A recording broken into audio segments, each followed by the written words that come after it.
Welcome प्यारे dear छात्रों, DNV teach में आपका स्वागत है। तो छात्रों, आपके लिए यहाँ पर लेकर आया हूँ। आपको मैं क्लियर बात बता देता हूँ सबसे पहले कि आपको जो पेपर में ओल्ड पेपर लेकर आया हूँ, क्या है आपका ओल्ड पेपर लेकर आया हूँ। अगर आपका इस पेपर को आप सोच रहे हैं कि सर ये पेपर क्यों बता रहे हो, तो ये पेपर मैं इसलिए बता रहा हूँ क्योंकि इस पेपर में आप क्वेश्चंस देखोगे तो सभी questions very very most time की क्वेश्चंस हैं। और मैं आपको यहाँ पर बहुत सारी ओटी ऐसी बताने वाला हूँ जो आपके पेपर में कुछ ना कुछ तो आ ही जाएंगी। कुछ नंबर यानी कि 5 से 10 नंबर के भी आपकी यहाँ पे ओटी आ सकती हैं। और आपके बहुत सारे क्वेश्चंस आपको यहाँ पर सेम टू सेम देखने को मिल सकते हैं। ठीक है, तो वीडियो में आपको एंड तक बने रहना है। जो भी छात्र इस चैनल से पहली बार जुड़ रहे हैं तो चैनल को सब्सक्राइब कर लीजिएगा और आप बेल आइकन को भी प्रेस कर लीजिएगा। इसके साथ साथ आप हमारा टेलीग्राम ग्रुप को बिल्कुल ज्वाइन करना मत भूलिएगा।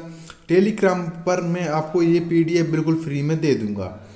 ठीक है, देख सकते हैं आप पूरा 2023 का पेपर है आपका मैथमेटिक्स का, 2023 का पेपर है आपके गणित का।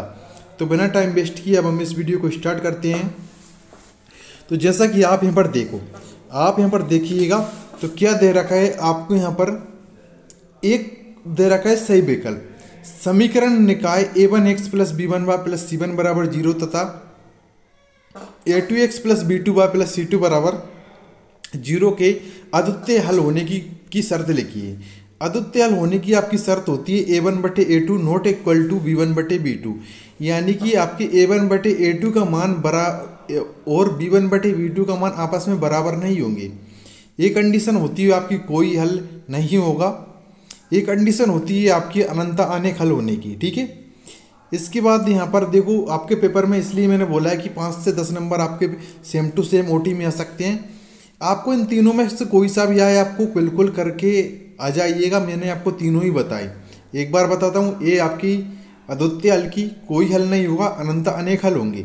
वीडियो को ज़्यादा से ज़्यादा शेयर करिएगा। इसमें आपको कंप्लीट में बिल्कुल भ्रमित नहीं करना चाहता आपको, क्योंकि परीक्षा का आपका टाइम है, आपका टाइम वेस्ट ना हो। जो मैं आपको बोल रहा हूँ क्लियर बोल रहा हूँ कि 2023 का पेपर है बिल्कुल। ठीक है, लेकिन सभी क्वेश्चंस आईएमपी हैं, यहाँ से क्वेश्चंस देखने को मिलेंगे। नहीं मिले तो आप यहाँ पर पेपर देने के बाद कमेंट करिएगा। 100% क्वेश्चन देखने को मिलेंगे आपको इस पेपर में से। द्विघात समीकरण का मानक रूप होता है आपका ax² plus bx plus c बराबर 0। ठीक है, तो आपको यहाँ पर पता है द्विघात समीकरण क्या होता है। द्विघात समीकरण एक ऐसा समीकरण होता है जिसकी अधिकतम घात कितनी होती है, 2। वही आपका द्विघात समीकरण कहलाता है। और कैसा होता है, ax² plus bx plus c बराबर 0 का रूप का होता है। स्टैंडर्ड फॉर्म आपका ऐसा होता है इसका। ठीक है, इसके बाद आपको यहाँ पर दे रखा है AP यानी कि अरिथमेटिक प्रोग्रेशन यानी समांतर श्रेणी दे रखा है -3 कोमा -1 बटे 2 और 2 का 11वां पद है, 11वां पद। तो यहाँ पर आपको पहला वाला पद होता है जी आपका a का मान होता है, d का मान दूसरे वाले पद में से पहला वाला पद घटाएंगे और आपको यहाँ पर n का मान आपका 11वां हो जाएगा। तो आप सूत्र किस में रखेंगे, समांतर श्रेणी का nवां पद निकालने के लिए सूत्र होता है आपका n बराबर a plus n minus 1 into D. ये सूत्र होता है आपका, इसमें रखेंगे मान, आपका उत्तर आ जाएगा यहाँ से 22 निकल कर आएगा। इसके बाद आप यहाँ पर देखिएगा तो क्या शंकु की तिर्यक ऊंचाई का सूत्र होता है L बराबर √r² प्लस h²। इसके बाद 6 और 20 का SCF पूछा है। SCF LCM आपके आ सकते हैं। SCF LCM, SCF में कॉमन संख्या का होना जरूरी होता है, LCM में कॉमन संख्या का होना जरूरी नहीं होता है। LCM में हम जो सबसे बड़ी घात होती है उसको लेते हैं। ठीक है, इसमें कॉमन संख्या का कोई मतलब नहीं होता LCM में। और SCF में जो कॉमन संख्या होती है, मान के चलो जो कॉमन संख्या होती है उसकी सबसे छोटी घात लेते हैं हम। जैसे कि 6 का निकालें हम यहाँ पर 2 3 6 और आपका 3 एकम 3 और 1 का भी ले लेते हैं। कोई कॉमन संख्या नहीं मिल रही तो उसका SCF 1 हो जाता है। ठीक है, इसके बाद आपको यहाँ पर 20 देखिएगा, आपको 2 ही दाम है 20, 2 पंजे आपका 10 और 5 से जाएगा, यानी कि आपको 2 कॉमन दिखेगा। 2 पे घात 1 यानी, और यहाँ पर 2 पे घात 2, सबसे कॉमन संख्या की छोटी घात लेते हैं, यानी कि 2 हमारा राइट उत्तर रहेगा। त्रिघात बहुपद के कितने शून्यक होंगे, तो यहाँ पर 3 शून्यक होंगे। त्रिघात बहुपद के कितने शून्यक, 3 शून्यक। द्विघात बहुपद के कितने शून्यक होते, 2 शून्यक। रैखिक बहुपद के कितने शून्यक होते, 1 होता। ठीक है, रैखिक बहुपद की कितनी घात होती है, 1 घात होती है। ठीक है। इसके बाद यहाँ पर आप पूरा इंग्लिश में दे रखा है, ठीक है। जैसे कि आपको यहाँ पर देखो पूरा का पूरा, right the condition for unique solutions of pair of equation. इसके बाद आपको यहाँ पर दे रखे हैं right the standard form of quadratic equation, द्विघात समीकरण का मानक रूप, पूरे के पूरे दे रखे हैं। अब आपको यहाँ पर दे रखा है रिक्त स्थानों की पूर्ति कीजिए। सभी त्रिभुज समरूप होते हैं, क्या होते हैं, समबाहु त्रिभुज होते हैं, ठीक है। किसी बिंदु की एक अक्ष से दूरी क्या कहलाती है, कोटि कहलाती है। बाह्य अक्ष से दूरी क्या कहलाती है, भुज कहलाती है। कोटि भुज समझ लो क्या होता है। मैंने लिखा यहाँ पे x, y, तो यहाँ पे पहला वाला आपका किसका मान है, भुज का मान है, दूसरा वाला किसका मान है, कोटि का मान है, ठीक है। इसके बाद आप यहाँ पर देखेंगे एक निश्चित घटना की प्रायिकता कितनी होगी, एक होती है। किसी निश्चित घटना की प्रायिकता कितनी होती है, एक होती है। और अनिश्चित घटना की प्रायिकता आपका 0 होती है। जैसे कि मैं आपको एग्जाम्पल के माध्यम से समझाऊँ यहाँ पे। जैसे कि निश्चित घटना क्या है कि मैंने बोला कि कल सूर्य पूर्व दिशा से उदित होगा, यानी पूर्व दिशा से उगेगा। तो कल क्या, परसों भी, जब भी देखो क्या, हर हमेशा ही क्या सूर्य क्या पूर्व दिशा से उगता है। तो ये आपकी एक निश्चित घटना है, ठीक है। मतलब 100% राइट है, ठीक है, 100%, ठीक है। 100% को हम क्या लिख सकते हैं, एक लिख देते हैं, ठीक है। मतलब 100% का लगाएंगे 100, 100 से 100 कटेगा तो एक ये निश्चित घटना है, ठीक है। मैं बोलूँ यहाँ पर अनिश्चित घटना क्या होती है। अनिश्चित मैं बोलूँगी यहाँ पर एग्जाम्पल के लिए आपका कोई सा भी ले लें, जैसे कि, ठीक है, कि इसका ही ले लें एक सूर्य का। मैं और अक्सर एग्जाम्पल देता हूँ कोचिंग में भी, ठीक है। तो जैसे कि मान के चलो मैंने बोला कि 10 मान के चलो आपका 15 तारीख को सूर्य कि आपको पश्चिम दिशा से उदित होगा। तो एक क्या 15 या 20 किसी भी तारीख को कभी उदित नहीं होगा। तो एक क्या है 0% इसके चांस, यानी कि इसकी क्या हो जाएगी 0, ठीक है।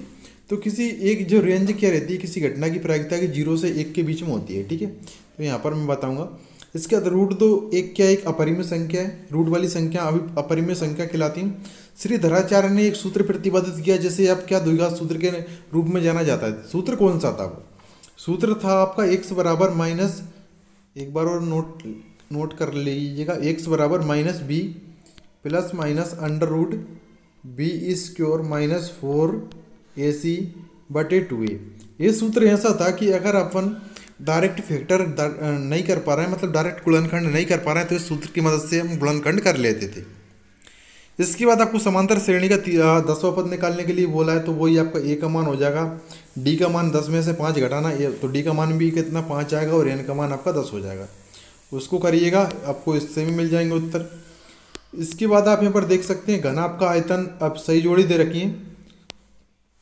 आप यहाँ पर देख लो, मैं इससे समझा दूंगा। हिंदी बार बोल थोड़ा यहाँ पर, क्योंकि बहुत यहाँ पर सही तरीके से नहीं कर रहा, क्योंकि किसी लड़के से मैंने पेपर लिया था जी, ठीक है, स्टूडेंट से, तो उसने पता नहीं क्या कुछ कर रखा है। तो आप देख लो घन आपका आयतन, वर्ग का क्षेत्रफल, साइन स्क्वायर है प्लस कोस स्क्वायर है, 10 90 माइनस है, आपको 9 साइन स्क्वायर है माइनस 10 स्क्वायर है, बिंदुओं 0,4 और 3,0 के बीच की दूरी। तो इस इंग्लिश में लिख रखा है, इससे आप सब मैं समझा दूंगा। तो वॉल्यूम ऑफ ए क्यूबॉइड यानी घनाभ का आयतन। तो घनाभ का आयतन वैसे क्या होता है आपका, लंबाई गुणित चौड़ाई गुणित ऊंचाई होता है, यानी कि L into B into H होते हैं। यहाँ पे बी ए सी लिख रहा है, तो यही आपका राइट उत्तर रहेगा। एरिया ऑफ स्क्वायर यानी कि आपका वर्ग का क्षेत्रफल क्या रहता है, A square. Sine square plus cos square आपका रहता है 1। 10 90 माइनस थीटा आपका, यहाँ पर देखो थोड़ा और ऊपर स्क्रॉल करना पड़ेगी, ठीक है। देखो आपका कीवर्ड का आपका हो जाएगा जे वाला, ठीक है। एरिया ऑफ स्क्वायर वर्ग का क्षेत्रफल A square, sine square plus cos square आपका 1 हो जाएगा। 10 90 माइनस थीटा आपका कोट थीटा होता है। 9 साइन स्क्वायर माइनस 9 10 स्क्वायर ये आपका 9 ही बचेगा, क्योंकि 9 कॉमन ले लिया। साइन स्क्वायर माइनस 10 स्क्वायर ये 1 होगा, तो 9 का गुणा 1 से होगा, 9 ही दिखेगा। डिस्टेंस बिटवीन पॉइंट्स 0 इंटू 0,4 और 3,0। तो इसकी दूरी कितनी निकल कर आएगी, 4 चौके 16 और 9, x2 माइनस x1 का whole square plus y2 minus y1 का होल स्क्वायर रूट के अंदर रहेंगी। तो 4 चौके 16 और 9 25 हो जाएंगे, रूट से बाहर निकालेंगे 25 को, तो हमारा कितना आएगा 5 आएगा, ठीक है। तो ये आपके रहेंगे। इसके बाद आपको प्रत्येक का एक शब्द और एक वाक्य में उत्तर लिखिए। देख रखा है कि स्पर्श रेखा और वृत्त के उभयनिष्ठ बिंदु को क्या कहते हैं, तो स्पर्श बिंदु कहते हैं। स्पर्श रेखा और वृत्त के उभयनिष्ठ बिंदु को क्या कहते हैं, स्पर्श बिंदु। पांचवे को एक बार फेंकने पर संख्या 8 प्राप्त करने की प्रायिकता क्या होगी। पांचवे को एक बार फेंकने पर संख्या 8 प्राप्त करने की प्रायिकता क्या होगी, क्योंकि शून्य होगी कि एक फांसी को फेंकने पर कितने फल आएंगे, 6 आते हैं। ठीक है, 2 को फेंकेंगे 36 आएंगे। वर्ग 20 से 40 का वर्ग चिन्ह लिखिए। वर्ग चिन्ह यानी बीच का 30 रहेगा इसका। द्विघात समीकरण ax² plus bx plus c बराबर 0 के लिए विभक्तकर का सूत्र होता है b² माइनस 4ac। समांतर श्रेणी की n पदों का योग ज्ञात करने का सूत्र होता है sn बराबर n/2 2a plus n minus 1 into D. एकदम बिल्कुल राइट ट्रिक है। उन्नयन कोण की परिभाषा लिखिए। उन्नयन कोण, अवन कोण वो होते हैं जो हम नीचे की तरफ देखते हैं। जैसे कि मान के चलो ए हमारा है, ठीक है, ए मान के चलो एक मीनार है, ठीक है, यहाँ पे कोई एक मान के चलो इंसान खड़ा है कोई भी, ठीक है। तो अगर वो ऊपर की तरफ देख रहा है तो वो क्या कहलाएगा, हमारा उन्नयन कोण। ए आंख से अगर वो ऊपर की तरफ देख रहा है तो क्या कहलाएगा, उन्नयन कोण, ठीक है। और नीचे की तरफ देख रहा है इस मीनार से यहाँ पे, तो वो कहलाता है अवनमन कोण। आप लिख लीजिएगा। इसके बाद क्वेश्चंस कुछ इस तरीके से दे रखा है, 7 आप देख लीजिएगा। मैं इसको पूरी की पूरी PDF से शेयर कर दूंगा टेलीग्राम पर। इसके बाद क्वेश्चन से स्टार्ट हो जाते हैं हमारे। कुछ क्वेश्चन इस तरीके से दे रखे हैं, tan a बराबर 4/3, तो सेक ए और कोसे का मान ज्ञात कीजिए। इसके बाद कुछ इस तरीके से 2 खिलाड़ी संगीता और रेशमा टेनिस का एक मैच खेलते हैं, वही ज्ञात कीजिए कि संगीता द्वारा मैच। तो बिल्कुल मैं बता चुका हूँ। एक थैले में 3 लाल, जो हमारे कोम मतलब आपके लिए भी तो नहीं बताया, लेकिन जो कोचिंग में मैंने पढ़ाया था उसके लिए उनके लिए बता चुका हूँ। ये सभी क्वेश्चन बता चुका हूँ, ठीक है। एक फांसी को एक बार फेंकने पर अभाज्य संख्या आने की प्रायिकता ज्ञात कीजिए। अभाज्य संख्या भाज्य संख्या आप जानते होंगे, ठीक है। कुछ इस तरीके से क्वेश्चन से 140 के अभाज्य गुणनखंडों के गुणनफल के रूप में व्यक्त कीजिए। ये बिल्कुल सिंपल ही क्वेश्चन दे रखे हैं। दर्शाइए कि 3√2 एक अपरिमेय संख्या। यहाँ से आपके क्वेश्चन आपको सेम टू सेम बहुत सारे क्वेश्चन देखने को मिल जाएंगे। कुछ संख्या चेंज होकर मिलेंगी, ठीक है। ये आपको कुछ इस तरीके से दे रखा है क्वेश्चन। रैखिक समीकरण युग्म में दे रखा है, शून्यकों की संख्या ज्ञात कीजिए। तो शून्य आप यहाँ पर देख लीजिए, इसके कितने शून्य हो जाएंगे, 3 रहेंगे, क्योंकि एक शख्स पे कितनी बार टच कर रहा है, 1 2 और 3 बार, ठीक है। इसके बाद आप यहाँ पर देख सकते हैं, इसकी योगफल ज्ञात कीजिए। ये दे रखा है आपका कुछ इस तरीके समांतर श्रेणी दे रखे हैं। आधारभूत समानुपातिकता प्रमेय दे रखी है। बीच की दूरी ज्ञात करने वाले दे रखे हैं, ठीक है। सिद्ध कीजिए कि भाबिंदु से खींचेगा स्पर्श रेखाओं की लंबाई या बराबर होती है। ये सब कुछ दे रखे हैं। इसके बाद आपको यहाँ पर क्या माध्य साक्षरता दर ज्ञात करने के लिए दे रखा है। बहुलक पूछा है आपका।